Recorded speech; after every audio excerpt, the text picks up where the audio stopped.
On his first day, he obtained a job with Pacific Northern Airlines. 6 months later, he started his own bush plane operation, flying from Big Lake. He has been a pilot for 60 years. Chuck served in the legislature from 1964 to 1971. He has recently written a book entitled Chuck Sassara's Alaska, Propellers, Politics, and People. Please join me in welcoming Representative Chuck Sassara.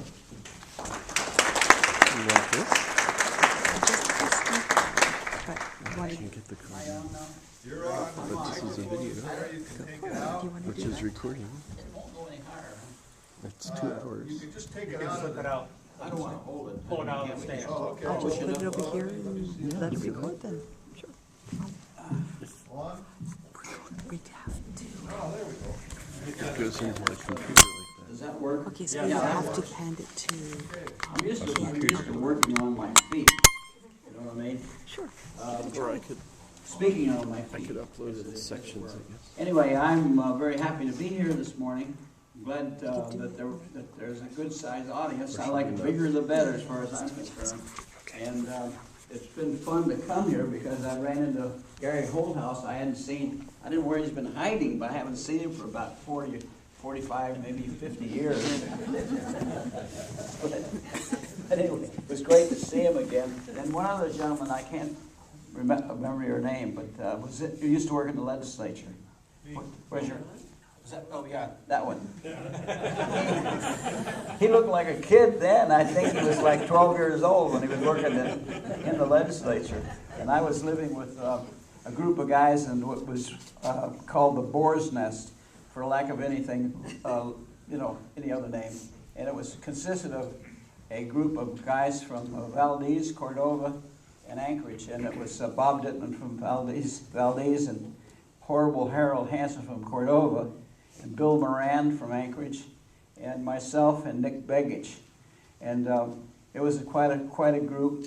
This is back in the old days when the legislature actually functioned, and we actually did things, and we didn't have any money at all, And it was always a challenge, but it was a great time to be in the legislature, and a time of history that I cherish. And if you buy the book, I hope you do, you'll see there's a section in there, and I kind of cover it with a little statement I've made a lot of times, and a lot of speeches I've made through the years, and that is the legislature in the 1950s and 60s. Well, we were just at statehood, and right after statehood, we were trying to get our state going and make a state out of a rough-hewn territory. I described it as 60 men in a boat. Everyone had an oar. Some of the oars were short and some were longer, but we were all rowing in the same direction. And that's what's lacking today. And that's nationally and locally, as far as the legislature is concerned, as far as I'm concerned. We all knew we had a big job to do, and we all did it. And by the way, I was so shocked when I first got sworn into the legislature, and a few days after that, I got a check in the mail for $200, and I called up Joe Joseph, and I said, Joe, what's this $200 check for? He says, that's your paycheck. We get paid to be here, I said. Well, you talk about being innocent, huh? Yeah, we got $200 a month to go down and spend 6 months in Juneau trying to put the state together. And here's one of the other things we had, which was fun, work, and it was productive. The only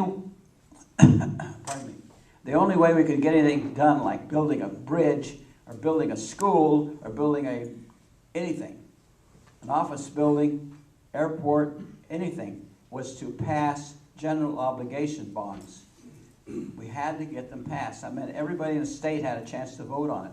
So it was common practice for me and others that had airplanes to gather up a group.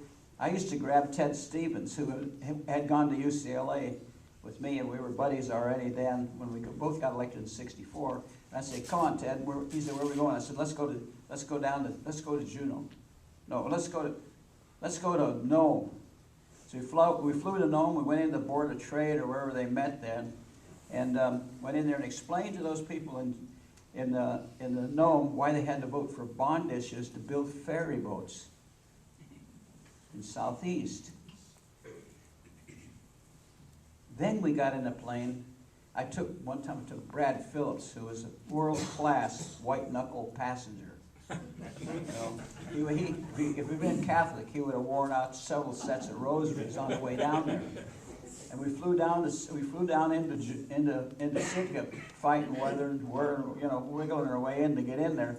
Made a speech down there explaining why they had to support bond issues to build schools up in the Northwest. But that was the state then. And I find it funny when I'm stopped on the street by people today and say, well, which district did you represent? Which area? I said, gee, I was a state legislator. In other words, if they had trouble in Hoona, I went to Hoona. If they had trouble in Bethel, I went to Bethel. There's a real good story in there, by the way, about a lady named Lucy Crow, who's still alive, and I saw her here a few weeks ago out in Bethel. And she called me and says, I've got a problem. I said, what is it? I jumped the plane and flew out to Bethel to see what it was. And she was fighting with Wally Hickle. Wally Hickle was trying to stop her members of her fishing co-op from catching fish and selling them directly to the Japanese without going through some buyer in Seattle. So I went out there and I walked up and down the beach like a preacher out of a movie with a wad of papers in my hand. I didn't say anything. And I was shouting at the head of the state police, if you tell these people they can't sell a fish to that vessel out there, I'm going to have you arrested. And I'm going to call the United States attorney, and I'm going to tell him I'm going to swear out a warrant for your arrest, and you'll be in the federal jail, and you'll be dealing with the feds. So get off this beach. And I was like, what was that preacher in that movie? Can't think right now. Huh? Elmer Gantry. Yeah, I was like Elmer Gantry, run up and down the beach, waving this wad of papers that didn't say a damn doggone thing. But I ran them all off the beach, and she was able to get her people back out fishing in their skiffs. It was the only cash that people out in that part of the world got in a whole year of work. You know, it's the only place there was any cash available was to catch some fish. And by the way, they can't fish anymore. I don't know what's going to happen out there. Bethel's in real trouble, that part of the world, because there's no more commercial fishing. Almost no subsistence fishing anymore. Anyway, having said that, I'd like to tell you a story, and because I have to have some base story to tell you, otherwise I'll be here rambling. And here it is. And this is appropriate for the time of the year. I was delivering the mail on the Yukon River. I'd fly up and down the river, and I'd drop at each one of the villages dropping the mail off, and then come back about a week later, going the other direction and whatever. And I happened to be up there, and the weather turned lousy, and I was curled up in the front seat of a Cessna 180 on floats sitting in the water in St. Mary's, trying to get some sleep because the weather was bad and I couldn't fly. And someone knocked on the side of the airplane. I looked down, and it was a young Eskimo kid. He says, I said, what do you want? He says, Mother Superior wants you to come. I said, where does she want me to come? He says, she wants you to come to her quarters. What does she want? She wants to talk to you. So I said, okay. So I climbed out of the plane, and I walk up there, and here's Mother Superior. Her name was, I believe, Antoinette Johnson. And she was about 50 years old and a handsome lady. I said, what's up? She said, you can't sleep in that airplane. You'll have a broken back, and then you won't be able to walk in the morning. You come and stay with us. I said, what do you mean us? She said, with me and the nuns. I said, will they put up with that? She says, yeah, I'm in charge. They'll get a kick out of it. So I go to the house where the nuns live, and they give me a room, and I'm in there sleeping. Next morning I wake up and I get myself dressed and go down to the dining room at the school and meet with Mother Superior. And they're just getting breakfast getting going. And Mother Superior says to me, did the goblins get you last night? I said, whoa, I don't know. But I said I had a hard time sleeping. I was expecting the lightning to strike me, but I managed to avoid that. And so we had our breakfast and whatnot. And she said the strangest thing to me. She says, Chuck, do you speak any Italian? Because you have sort of an Italian last name. She didn't know it's homemade. It's not really Italian. But anyway, I said, yeah, a few words. She said, well, we have a nun here that's from Italy. And she's been here for years and years and years and years. Could you say hello to her? I said, I'd be glad to. So she drugged me into the kitchen. And here was this little lady, about 4'6" tall, with an apron tied around her middle, and a rag in one hand and a spatula in the other one, and she's just kind of holding court in the kitchen. And her hands are all gnarled and worn from toil. And she was a little tiny thing, about 80 years old. Her name was Sister Tekla. And so I said to her, I can't say it in Italian right now, but I can say it in Spanish. Buongiorno, che cos'è questa? Good day, what's been going on? That was And a she tight. turned to me, and she started crying. And I turned to Mother Spirit. I said, what's going on here? She says, well, she hasn't heard her mother tongue in over 60 years. She's been right there in the St. Mary's Mission for 60 years. So I said, well, tell me the story. In the meantime, I'm holding this little nun in my arms like this, holding her. And we're starting to talk to each other. I'm trying to speak to her in Yupik. She doesn't understand Yupik. And I'm trying to, and of course, my Italian was used up with about 8 words. And then she can't really speak English. It was a heck of a time. We were just yelling, but we were excited, you know. And so I told Mother Superior, tell me what happened. She said, well, Sister Tekla was born in Italy, not too far out of Rome. And she got a calling that she should be a nun. And so she became a nun. And then she got another calling that she should come to Alaska. She'd never been out of the city limits of a little village she was in, but she just got the call that she had to come to Alaska. And doggone if she didn't go down to City Vecchia, which is next to Rome, get on a steamship and go to New York, get off the steamship at Ellis Island, go process through there, going over and got on a train and went to Seattle, not speaking a word of English, gets off the train in Seattle, gets on an Alaska steamship and goes to Nome, gets off the steamship, gets over to the harbor area there, or whatever they had for a harbor in Nome at the time, and gets on a longboat and goes up the Yukon River to mission at St. Mary's. And she was there for 60 years. And I said, wow, that's really an amazing story. And she'd work 7 days a week in the kitchen, feeding all this army of kids that came through there. So I said to her as I was leaving, because I always did this, I'm going to be going to Anchorage in a day or two, and then I'll come back next week. Is there anything I can bring you? Well, for the life of me, I couldn't think what I could bring for an 80-year-old nun, but I was going to ask anyway, you know. So, doggone it, she turned to me and she says, yes, there is something I'd like to have. Well, I said, you tell me what it is, I'll get it for you. She said, I would like to be a U.S. citizen. I almost fell down. I turned to Mother Superior and I said, what happened here? She says, well, she had come here, and it was, you know, those days, she'd had to backtrack all the way back down to Seattle to get in front of a federal district judge to get sworn in. She couldn't do that, couldn't afford it, couldn't do it. And one thing led to another, and she applied 3 or 4 or 5 different times, but nothing's ever went together properly. And then she started getting older, and the only way you could move around was fly, and she didn't want to fly. She's afraid to fly. So I said, well, I'm going to take care of this. And I came back to Anchorage determined that Sister Tekla and another nun who had stepped in to introduce herself, Sister Scholastica from Germany, who was a newcomer. She had only been there 46 years. So I had 2 nuns.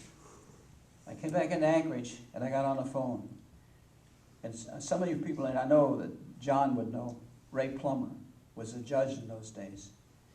And I called Ray up, and I said, Ray, I need help with this problem.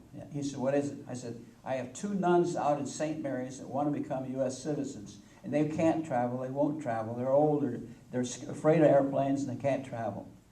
I need to have you move the court to St. Mary's. Could you do that? He says, let me check with my clerk and see if we can put that together. Next day I got a call from Ray Plummer. He said, yeah, my clerk says he's all excited. He'd like to go with it, come and do that. So I said, okay, hang tough and I'll tell you when we're going to do this. So the next phone call was to Ray Peterson of Northern Consolidated Airlines.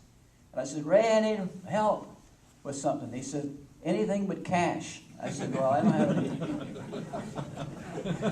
I don't have any cash to give you, and I don't suppose you have any cash to give me, so we don't have to worry about that. But anyway, I said, I need to have your airplane, when it flies out there, I need to have it sit on the ground for maybe 2 or 3 hours in order to get a woman sworn as a U.S. citizen. He said, who was it? Who is it? He said, I probably know her. So I said, well, her sister Tekla and sister Scholastica. But anyway, I don't know if Ray actually knew her. But in any case, he said, I'll get a hold of the crew, because they won't get paid for this time when they're sitting down there, and I'll have to make sure that they're agreeable. So he called me back and said, they say fine. Now the next problem was I had to get the paperwork signed. So I got a hold of the paperwork through INS. I filled it all out. And I filled it out. I wrote their names at the top, and the next question they asked, I wrote N.A. Next question, N.A. Next question, N.A. N.A., N.A., non-applicable, non-applicable, non-applicable, non-applicable. Well, they've been right there in that one spot for 60 and 46 years. What kind of questions can you ask that aren't impertinent to ask? So I got the paperwork, filled it all out, mailed it down, called up Mike Gravel, who is now a U.S. Senator. I said, Mike, I need help with something. He said, no, I can't get you an airline route from Nome to Paris. I said, no, I don't need anything easy like that. What I want you to do, I'm going to mail this paperwork down to you by whatever we had for express mail in those days. And I said, what I want you to do is to take those applications, have your people take it over to INS in Washington, D.C., and lay it on the desk and stand there until they sign it. 24 hours a day if need be. There's no questions to be asked. There's no more questions to be answered. There's nothing to ask. There's nothing to discuss. Just sign them. He said, I'll see if I can't do that. Next day I got a call from Mike. He said, we took him over there, and my person in my office went over there and did exactly what you said. He said, I'm here, my hand's out. Just sign it and hand it back to me. And they did. One day. And the nuns had never signed it. They had never seen it. They hadn't signed it. I signed it. I wrote, Sister Tekla by Chuck Sassara, by Charles Sassara, which I think is semi-legal. I don't know if it's actually ordered. In any case, we got it done. So the day arrived, and we got into an F-27 turboprop. They're about a 40 or 50 passenger plane that we used in those days, because we're going into a gravel runway at St. Mary's. We get on board the plane. The judge, the clerk, me, and the crew of the plane, of course. And we get in the plane and we fly out to St. Mary's, and we land on the runway and pull up to the little building they had, just a little building, a little plywood building. There was about 50 people out there standing along the runway waiting for us. And that was a crowd for St. Mary's, 50 people. And I thought, boy, this is pretty cool. You know, and they were all dressed in pretty nice fur garments. And they were an escort to walk us about 300 yards from the plane down to the mission school. And they had an old GI 6x6 truck. A lot of you have been in the military. They used to be around here, run around all the time, big 10-wheeler. That was the only mechanized piece of equipment in the village. And they said, you get up in it. We said, we can walk? No, you get in it. So rather than make a fuss out of it, the pilot, the co-pilot, the flight attendant, the judge, the clerk, and I got up in this 6x6 truck with about 25 people on each side of us as we slowly walked the block and a half or 2 blocks down this one main road to the front of the school. We got to the school and we got out. The next big shock came. There were a few people at the front door, But when they opened the door, we looked in the gymnasium, it was packed full. Packed, wasn't an inch left. And everybody was in fur garments, the best they had. It was quite a sight to see. We went in there and they'd put a table in the middle of the basketball court, and they had a U.S. flag and a state flag beside it. And Ray Plummer went into one of the back rooms and came back out with his black robe on. And the clerk announced, "Hear ye, hear ye. The U.S. court is now in session." And these two little nuns stepped up in front of him, raised their hands, and swore allegiance to the United States, which includes a statement. They will defend the United States against all aggression, foreign or domestic. In other words, they were willing to pick up arms, a gun, to defend the United States. I looked around the room. There wasn't a dry eye in the place. It was unbelievable emotion that went through the whole crowd.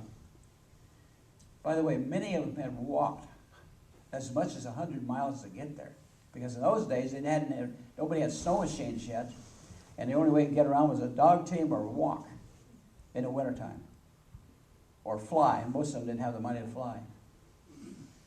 Anyway, the crowd were all hugging each other. All of a sudden, they burst into song. They sang. This they obviously planned. "America the Beautiful." And I looked over at the captain of the airplane. He's crying. My eyes are wet. And the judge announced that they were United States citizens. Guess what the date was? December 24th, Christmas Eve, 1969. So when somebody would ask me on the street, "What'd you ever do as a legislator?" I would tell them that story. You know, I don't want to brag about paving Spenard Road. Who cares? You know?